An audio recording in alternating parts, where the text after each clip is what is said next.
Good morning, everyone. I'm Dr. Stephanie Ardrey, known as Dr. Money, and I want to welcome you to Money and Mindset with the Doctors. Today, Dr. Thyonne is taking a day off, and so we want to wish her well while she's enjoying her day of rest and recovery. I'm sure it was an exciting and busy weekend. I hope all of you are doing well. And I want to thank you for those of you who tuned in last week for the interview with Eric Bell of Bell Insurance Solutions. That was a fantastic conversation. And I think it's actually a very timely conversation because a lot of the things that he shared with us had to do with understanding our money, understanding how to protect the money that we've created or generated, making a distinction between not just having our taxes prepared, but understanding the benefit of having tax planning strategies. And so at this day and age, when we're thinking about how to not only capture the dollars that we need either for operating our businesses or sustaining our lifestyles, but also how to make sure that those dollars are well deployed and therefore are available to support whatever it is we need. And it's interesting, I was thinking about that. I don't know how many of you catch or caught one of the segments this morning on the news. I was watching CBS, and there was a segment this morning talking about adulting. And there was a conversation regarding the differences of these younger generations in terms of past generations in being able to make the transition into adulthood. And how in the past there were sort of societal expectations which maybe informed or framed what that looked like. So typically you finished high school. Not everyone necessarily went off to college. So some people went immediately from high school into careers. Many people graduated high school, married, started their families, and began that process of building a new home or transitioning into adulthood from that standpoint. And so, as not only different cost of living, lifestyle changes, uh, economic impacts, the major shifts that have impacted several of the last generations, adulting now looks a little bit different. And so part of the commentary was about what then now defines stepping into adulthood. And so I didn't get to hear all of the interviews, but I thought a few were interesting. They interviewed the 20-something-year-olds, and from their perspective, they were able to articulate things like, well, being able to take care of myself, to pay my own bills, that to me means that I have moved into adulting. Many young people in the 20s or so either still live at home, or some have gone away to college, and of course, because of the global pandemic, had to go back home. And now, as campuses reopen, some are able to transition back to college campuses, but there still are a lot of students that are either in virtual or remote, having remote experiences. And then there are still students that decided not to go to college or take a leap year, all of those things.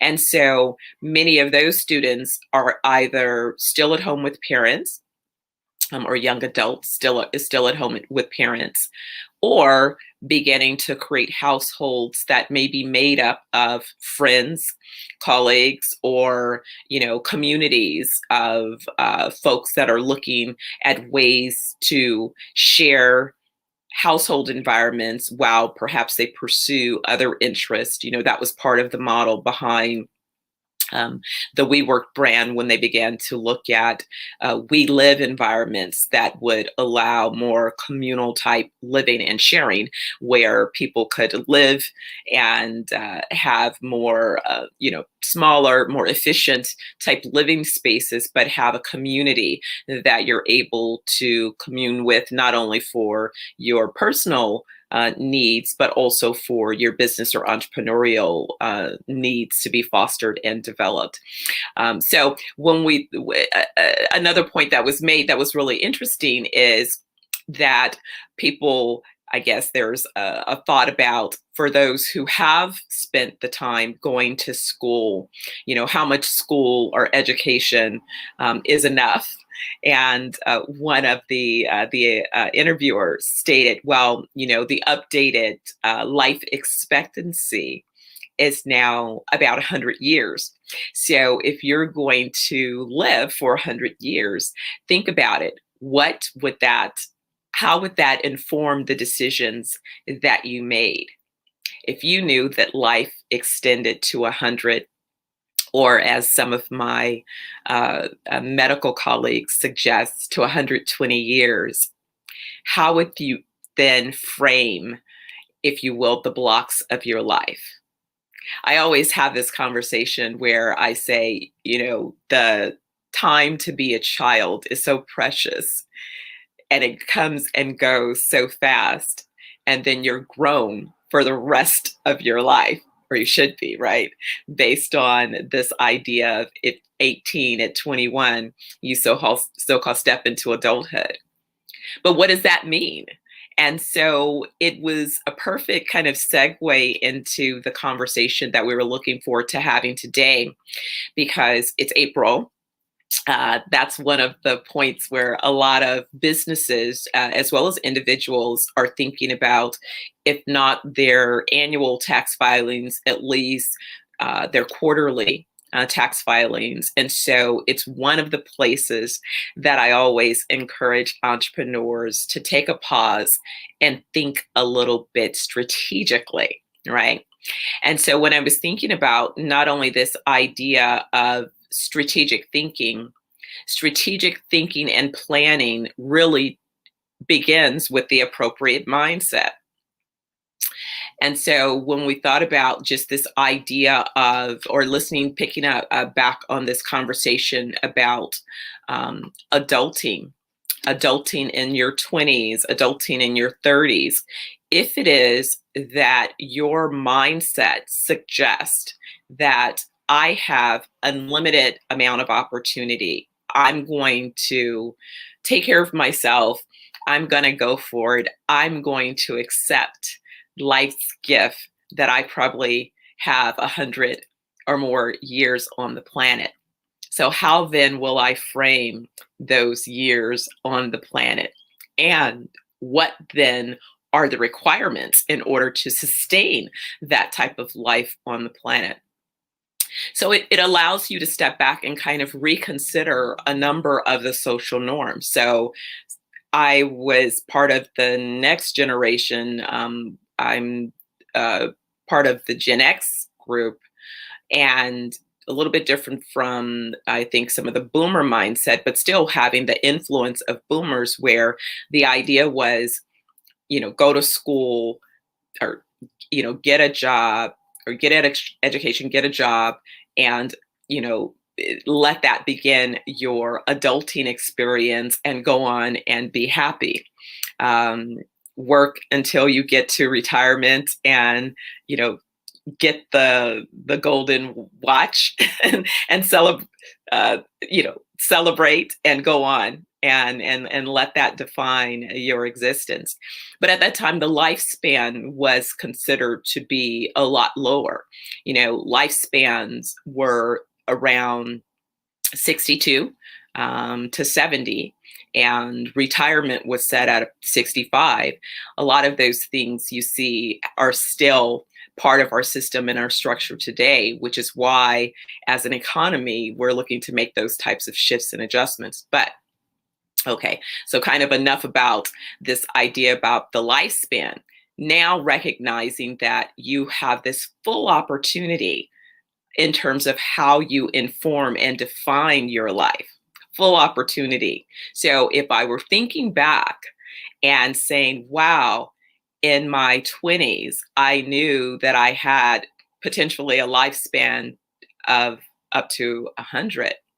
I think one thing that I would have done a little bit differently was taken some of the stress off of the process of becoming a successful entrepreneur.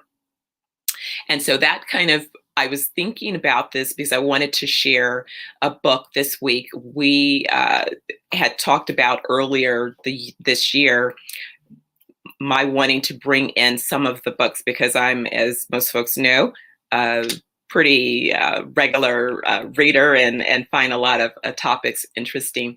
But the book that I had picked for today is called The Inner Game of Entrepreneuring, and it's by Ronald Guzik.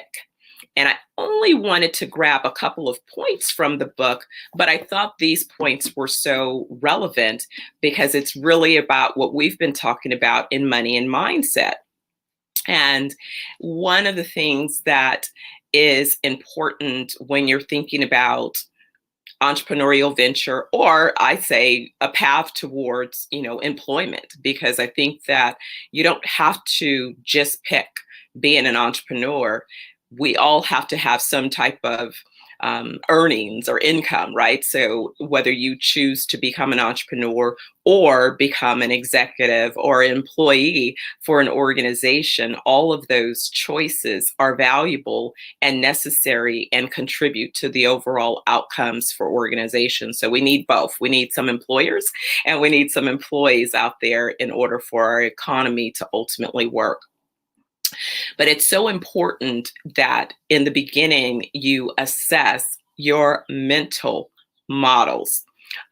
What are those mental models that guide your thought process? Because really, when we think about mindsets are basically viewpoints that frame certain elements of your reality.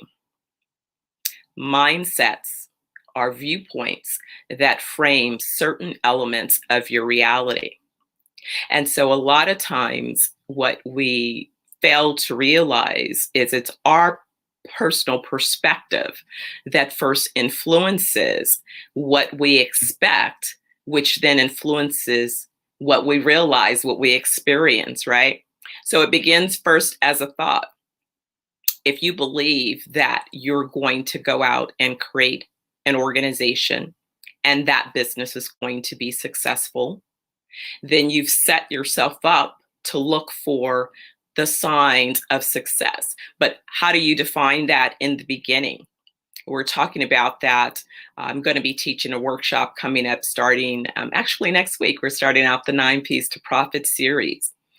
And I love when I begin a new series because the first thing that we do is spend some time having that conversation about what is it that defines success for each entrepreneur as an individual.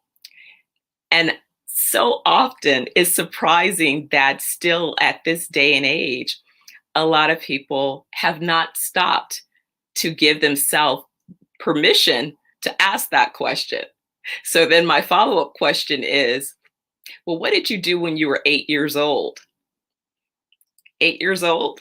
Well, I did, because a lot of times when we look at the things that we did that brought us joy when we were 8 years old, that is around the time that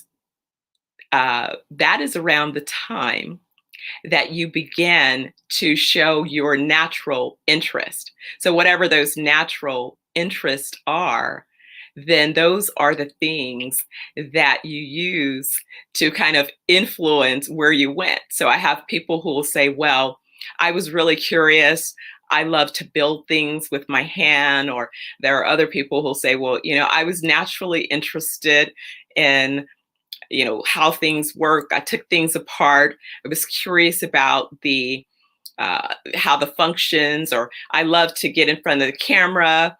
I can think back, my friends would tell you, and none of you speak up and telling me, but I played 3 things as a kid. I played business. Yes, business was very detailed for me. I played very detailed business. I played entertaining. I was one of the family performers, so I played instruments and I put on shows. I was always dancing. I was always in dance competitions. And then the third thing that we played was school.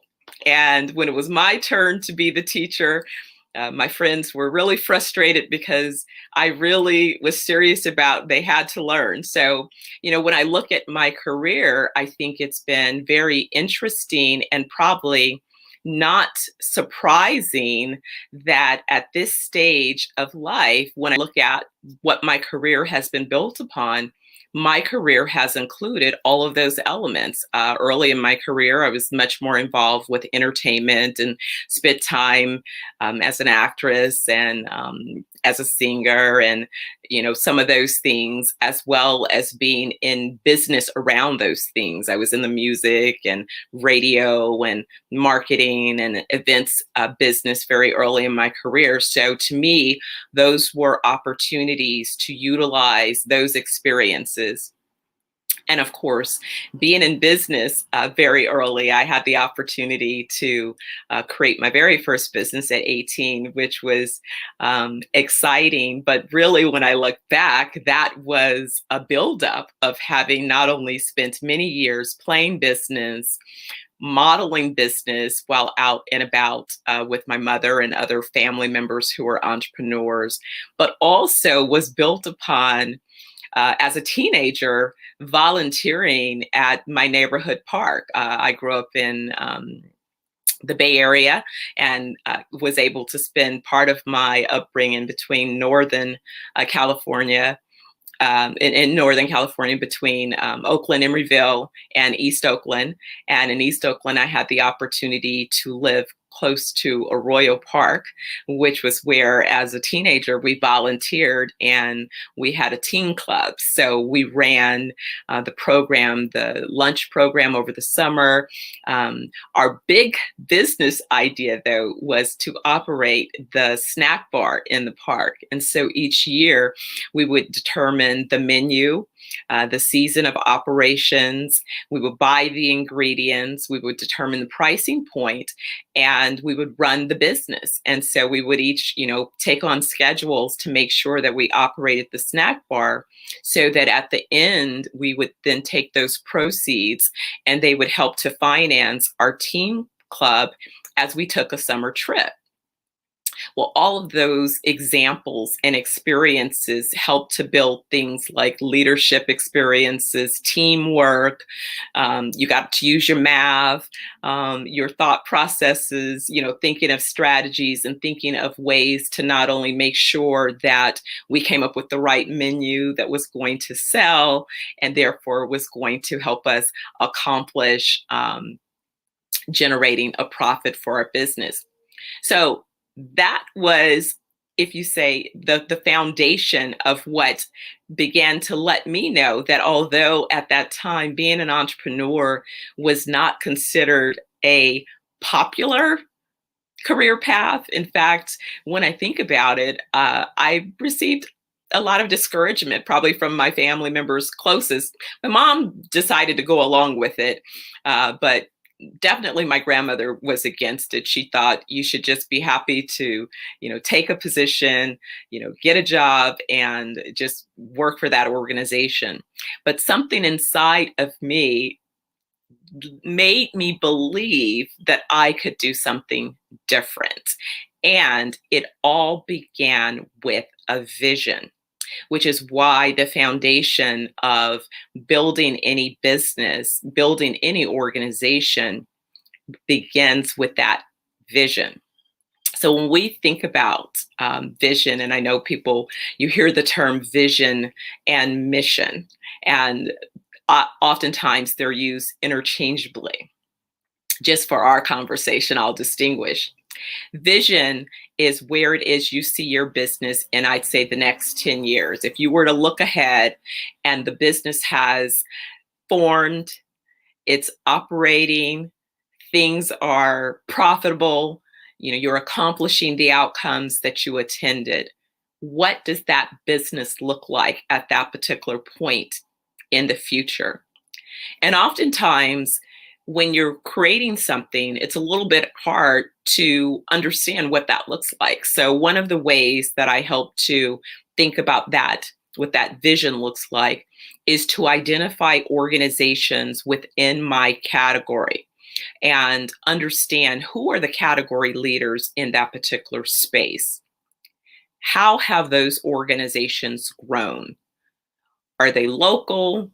Are they regional? Are they national? Are they international players? What is their particular sphere of influence? And how does that organization operate within that sphere? Is it a privately held organization? Is it a publicly traded organization? How did that organization get to its desired size and scale and state of influence in the marketplace? Did it grow internally, organically?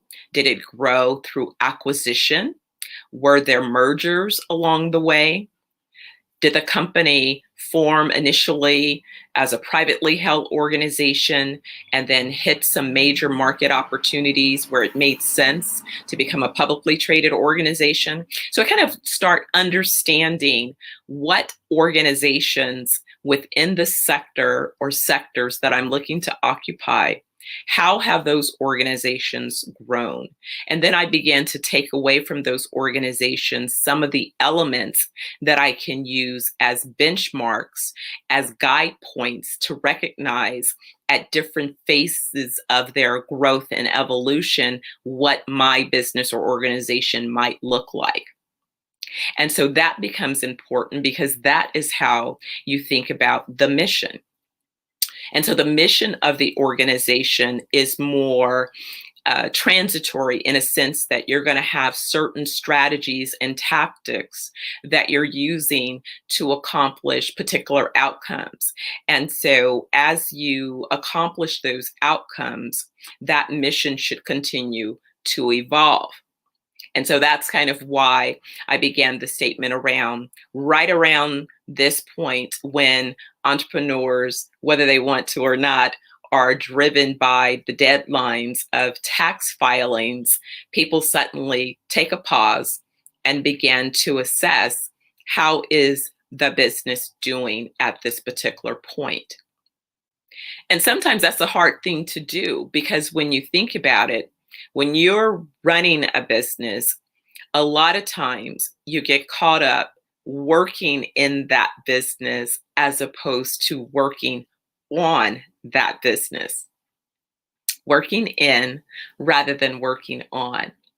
And so what that means is whatever you set as the initial destination, a lot of times you put your head down and you keep running towards that destination without taking a pause to determine if you're even still running in the right direction.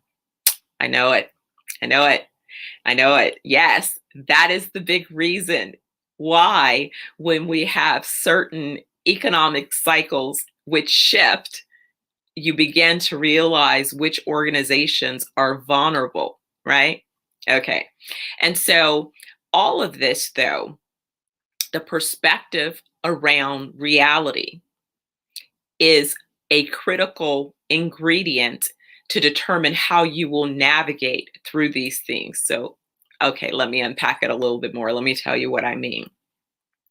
So I was having a conversation with someone and we were discussing a little bit of the politics. Okay, we've changed from one administration to the next administration.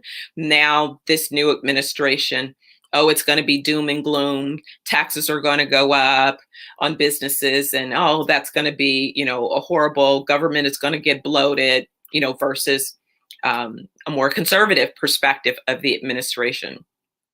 So I said, well, let me float this idea. How about I float the idea that irrespective of the administration, we're going to have boom and bust economic cycles. We're going to have new technological advances. We're going to have environmental impacts. We're going to have issues around natural resources. We're going to have social shifts in terms of not only migration patterns, but because of these different economic disruptions, people that may have been on certain cycles. For example, there's been conversations about college graduates and how if you've graduated at any of these points where the economy was severely depressed and you weren't able to immediately gain employment, and so you took whatever work you could take that had nothing to do with the career or the degree that you just pursued, how does that disrupt a normal career path? So all of these different things are part of that consideration. So my point was, listen, many of those things are external factors that we can't always control. I can't control if gas prices go up or down. I can't control all of the elements that causes our economy to shift from a bull market to a bear market. I can't personally control those things. But what I can do is have a mindset that says, irrespective of the business cycle, irrespective of what's happening in the economy, there are market opportunities. I have enough history in business to tell you there are. There are organizations that, irrespective of the business cycle, are poised to benefit. How is that possible? A lot of it has to do with mindset. It's the mindset of the leaders. I always say when I see a big organization that fails to sustain itself through an economic setback, the first thing that jumps out to me is it's a lack of leadership or a lack of strategic planning. A lack of leadership or a lack of strategic planning. Because the leadership is supposed to, the job of the CEO is to set the course. Where is it that this organization is headed? And what are the resources that are required in order to accomplish those outcomes? And then the president and the executive team are charged with implementing those particular strategies and tactics to accomplish those outcomes. But you also have to keep your eye on the prize, because customers, just like economy, just like other factors that influence business life, are not stagnant. There's constant movement, and there's a constant need to adapt and adjust. And so it's important to have a certain ability to be agile. No, I'm not saying that you go off on every tangent, but you do need to have some ability to evaluate what emerging technologies might impact my organization. How might those emerging technologies impact my organization in a positive way? What is it that I need to know about those technologies in order for them to be not only incorporated, adopted, but also to be able to have them influence my business in a positive way? So this mindset that you're developing or that you have, sometimes you have to spend time shifting the mindset, which really has been the premise, the foundation upon which this show has been built, Money and Mindset. Really, Dr. Thyonne and I spent 2 months, month and a half in Jamaica. And during that time, we were working on projects. Our goal was to work remotely and to develop our training programs. That was our intent. And we've discovered that came to manifest pretty quickly. And then when we look back after the time spent, not only did we begin to put together the programs that we wanted to develop, but we also gained bonus opportunities. And when it came time for us to return home, I still was not ready to return. So I negotiated, hey, I think I'm going to stay for another month. And so, usually there's a rule when you travel, you, as they say, you leave the party with the person you came with, right? But it was really strong in my spirit that I wasn't ready to go and I wanted to stay a little bit longer. And so we decided, as a way of sort of staying connected, to begin producing this show, but not just to produce it to stay connected, to really talk about what had happened, because people were beginning to mention to each of us, well, you're in the middle of a global pandemic. You both go away to another country. You seem to be fine. You seem to be experiencing, moving around. How are you doing this? What kind of mindset must you have to be willing to do that? And, neither of us thought anything about it. It was just, yes, are you kidding me? If I have a computer and I'm working remotely, I'm not seeing clients physically in my office, then that means that I can work anywhere that I have internet access at my computer. First thing I could think was, I'm off to the beach. And I remember when I heard Barbados announce that they were going to offer a 1-year visa, I was trying to get to the nearest island I could get to. So anyway, that began, part of this idea of, yeah, I'm going to go. I'm going to go. I know I can accomplish what I set my mind to, and I can definitely do so in an environment, what I like to call my happy place. I definitely am a beach bum. So my happy place is an island, a beach. Yes, get me there and I'm in my happy place. The other part about thinking, when we talk about, these, this mindset, the mindset then said that, well, we're in fertile ground. Let's look around and see, are there any opportunities? And that began what started to manifest in terms of additional opportunities. And to me, I always say, someone was teasing me yesterday, that no matter where you go, you seem to come back with some type of opportunities. Absolutely. Now, not all opportunities are opportunities that you're going to bring forward to market.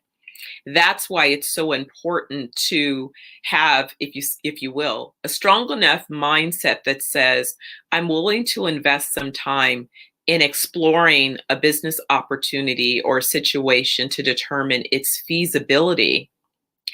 And I'm also able to determine if something, after I have invested a certain amount of time in determining its feasibility, if it's not feasible, there's no harm or no foul in going through that process, because oftentimes it's that exercise that reveals another opportunity that maybe wasn't as apparent on the surface. So you had to do some digging in order to find the real opportunity that existed, the real nugget out there. And so again, that has a lot to do with mindset. And so when I was thinking about this and thinking about what both, not only Eric talked about from the point of view of let's preserve our resources and our wealth, thinking about, okay, if we look at this stage of where we are in, the world right now, we're beginning to come out of a global pandemic. Okay, so what does that mean? Businesses are beginning to resume operations. Things are beginning to shift. There's a certain comfort zone that's beginning to emerge again. A lot of us are eager to run as quickly as we can and kind of bring things back to normal. But there's a strong possibility that what we're going to be experiencing is a new normal. What are the opportunities within that new normal? Have you taken an opportunity to think about it? Have you pulled yourself away from whatever has occupied most of your time so that you've given yourself space to think about it, to think about what if? Well, that's what I want to challenge you to do. I want you to take on this mindset of there is an opportunity. There is an opportunity right now. There are many opportunities that have been presented as a result of this global pandemic. What are they? What are the things that you encountered in your day to day that you recognized because you had to encounter these things repeatedly? That there are some opportunities for improvement, or really, I might do that a little bit differently.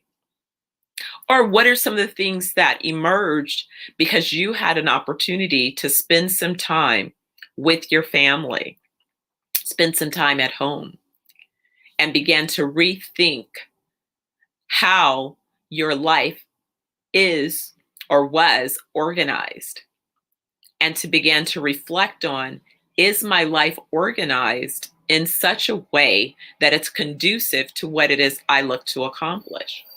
To me, that's really what was presented with a lot of this disruption to our standard operating procedures. Was an opportunity to kind of hit the pause button. And before I hit resume, let me take a time to reflect and think about, are there any changes? Are there any shifts that I would like to make? And giving myself permission that it's okay. Someone said, well, when people talk about being serial entrepreneurs, why are you a serial entrepreneur? Why do you continue to start business? And it's because you can have some of the best laid business plans, but you need several factors to make a business function and for that business to gain market traction and to scale. And those things include things like timing. And so, although you can have the internal elements of the business, you may have the capital figured out, you may have the capacity identified, how do you fulfill the capacity necessary for the organization? You may have your customers identified, those primary, secondary, and tertiary market customers all identified. But if the timing in the market is not correct, all of those things can still fail. And that's why it's so important to have a certain mind strength, because your decisions can be challenged. And you need to be able to determine at what point is it holding fast to the decision, or is it time to pivot? And a lot of times it's a balancing act, because it's not always as obvious which time is the time for either decision. And so the only way you can make that decision is by being willing to take in new information that might be contrary to the information that you use to make certain decisions. And so when I think about an area that entrepreneurs tend to struggle around mindset, it's when you're faced with making decisions. It's when things are not going as planned. It's one thing when everything goes as planned, but what happens when things are no longer going as planned? That's a critical point in business where you need to stop and make an assessment, and then determine if the current path forward, the current strategies and tactics that you're utilizing are the best for this particular season, or is it time to pivot? So I want you guys to think about that one. Is it time to pivot? There are a couple things that I want you to take away from today's segment. The book that I referenced, The Inner Game of Entrepreneuring by Ronald Guzik, is a great one. Let me see if I can show you a picture. Okay. Check it out if you're thinking about where that mindset is critical to assessing or recasting, if you will, your financial futures. Look at The Inner Game of Entrepreneuring, because that's one of the books. And each week going forward. I'm going to make sure to share some of my books. I have plenty. I could go on and on and on books. But in order to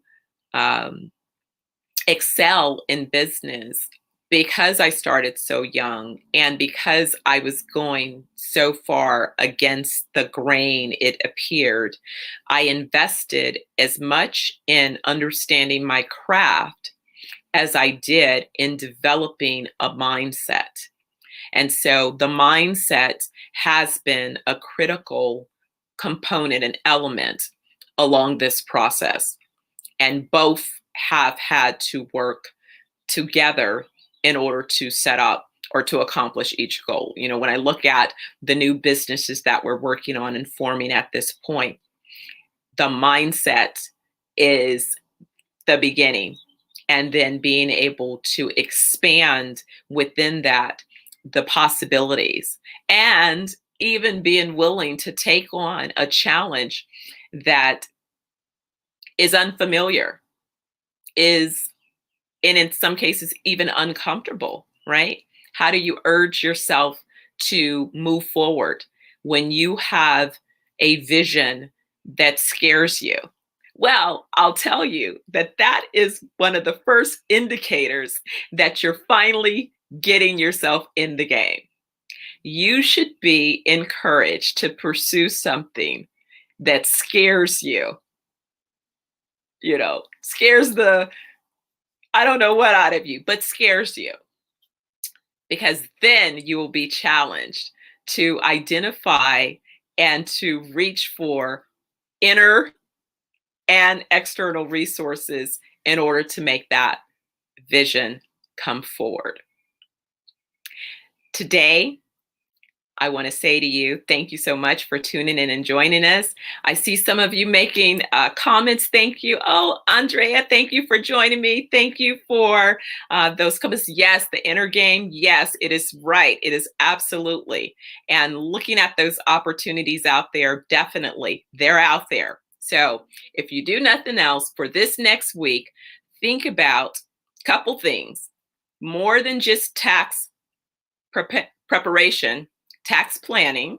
So if you didn't get a chance to do planning, make that a target so that this time next year, you have a different outcome as relates to how you plan for your tax responsibilities. And if you need any support, check out Bell Insurance Solutions, Eric Bell. He's able to give you some guidance, as well as his team of professionals. He doesn't deal with tax planning, but he has a team, a bench of A players who are able to take a holistic look at your business, your personal needs, and help you guide you along the way. For those of you who are thinking about starting new businesses, check me out. I am launching Show Me the Money, the 9 P's to Profit training. It's a 10-week session, and you will produce a strategic plan and be really clear in terms of your capital capacity and customers for the respective venture that you're contemplating. So check me out if you're interested in that.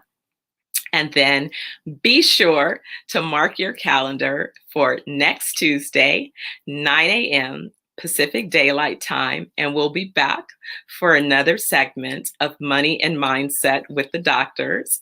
And so between now and then, I want to wish you all well.